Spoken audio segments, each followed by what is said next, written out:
ટ્રેનમાં ભીખ માંગતી છોકરીને કોઈ 5 રૂપિયા આપે છે, કોઈ તેને 10 રૂપિયા આપે છે, પરંતુ એક છોકરાએ તો તેને બધું જ આપી દીધું. મિત્રો, આ એક ખૂબ જ પ્રેરણાદાયી, રોમાંચક અને હૃદયસ્પર્શી વાર્તા છે. બસ વાર્તાને અંત સુધી સાંભળો.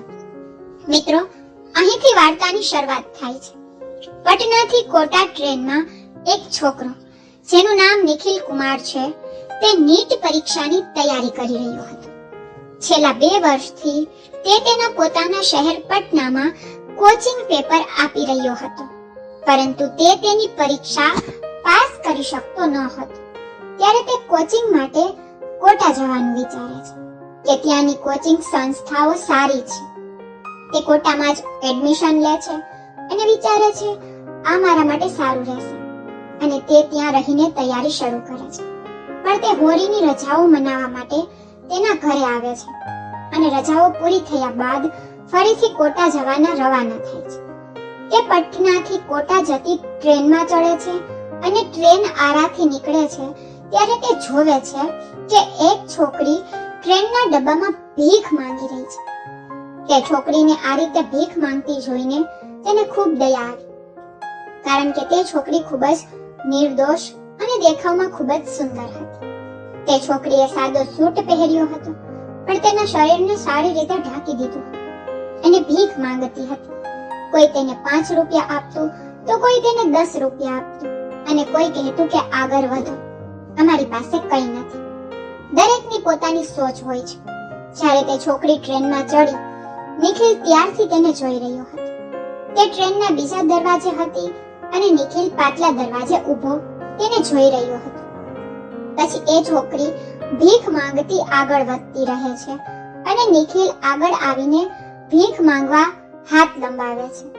ત્યારથી નિખિલ તેને જોઈ રહ્યો હતો અને પછી તેણે તેના ખિસ્સામાં હાથ નાખ્યો અને તેના હાથમાં પાટનો સિક્કો આવ્યો અને તેણે તે છોકરીના હાથ પર મૂકી દીધો અને તેની આંખોમાં સતત જોતો રહ્યો. છોકરીને પણ હવે થોડી શંકા થવા લાગે છે, કારણ કે તે લાંબા સમયથી ફક્ત તેને જ જોઈ રહ્યો હતો. જ્યારે પણ તે તેની તરફ જોતી ત્યારે તેની નજર તેના પર જ હોતી. પણ આ પ્રાચી માટે કંઈ નવું ન હતું. મિત્રો, એ છોકરીનું નામ છે પ્રાચી. તેના માટે આ કોઈ નવી વાત ન હતી, કારણ કે તે ખૂબ જ સુંદર છોકરી હતી. તેથી છોકરાઓ તેને જોતા જ રહેતા. હવે જ્યારે તે પૈસા લેતી વખતે તેની આંખોમાં જોઈ રહી હતી, ત્યારે પ્રાચી થોડી અસ્વસ્થતા અનુભવતી હતી, પણ તે માથું નીચે રાખી અને આગળ વધે છે. હવે તેને આ ડબ્બામાં દરેક પાસેથી ભીખ માંગી લીધી હતી, તેથી તે હવે બીજા ડબ્બામાં પ્રવેશે છે. નિખિલ પણ પોતાની જાતને કાબૂમાં રાખી શકતો નથી અને તે એ જ ડબ્બામાં તેની પાછળ જાય છે અને દરવાજા પાસે ઊભો રહે છે અને તેને ગુપ્ત રીતે જોતો રહે છે. તેને એક પછી એક બધા પાસે ભીખ માંગી લીધી હતી. હવે આ ડબ્બા પૂરા થવાના હતા. લગભગ 10 કે 15 મિનિટ વીતી ગઈ હતી. હવે નિખિલ પ્રાચી તરફ મોં ફેરવીને ઊભો છે અને પ્રાચી જુએ છે કે એક છોકરો ઊભો છે. તે નિખિલની પીઠ જોઈ શકતી હતી, પણ તેને એ ખબર ન હતી કે તે એ જ છોકરો હતો જેને તેને ભીખ આપી દીધી હતી. પ્રાચીએ તેનો હાથ આગળ લંબાવ્યો.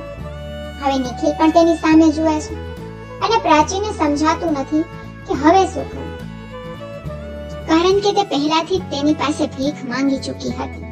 પણ હવે જ્યારે નિખિલ પણ તેના ખિસ્સામાં હાથ નાખે છે ત્યારે તેને તેના ખિસ્સામાંથી એક નોટોનું બંડલ મળી આવે છે અને તે બંડલ 15,000નું હતું.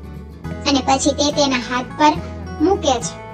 હવે પ્રાચી આટલા પૈસા જુએ છે તો તે સમજી શકતી નથી કે આ છોકરાનું શું કરવું અને શું ન કરવું, કારણ કે તેના હાથમાં એટલા પૈસા છે કે તે ઘણા દિવસો સુધી ભીખ માંગીને પણ આટલા પૈસા ભેગા કરી શકત નહીં. અને અહીં એક ક્ષણમાં છોકરો તેને 15,000 રૂપિયા આપી દે છે. હવે નિખિલ પ્રાચીની આંખોમાં જોઈ રહ્યો હતો અને પ્રાચી પણ તેની આંખોમાં જોવા લાગી. બંને એકબીજાની વાત સમજી શકતા ન હતા. પ્રાચી કંઈક કહેવા માંગે છે. આ પહેલા જ નિખિલ કહે છે, અત્યારે મારી પાસે આટલા જ છે, આનાથી વધુ કંઈ નથી.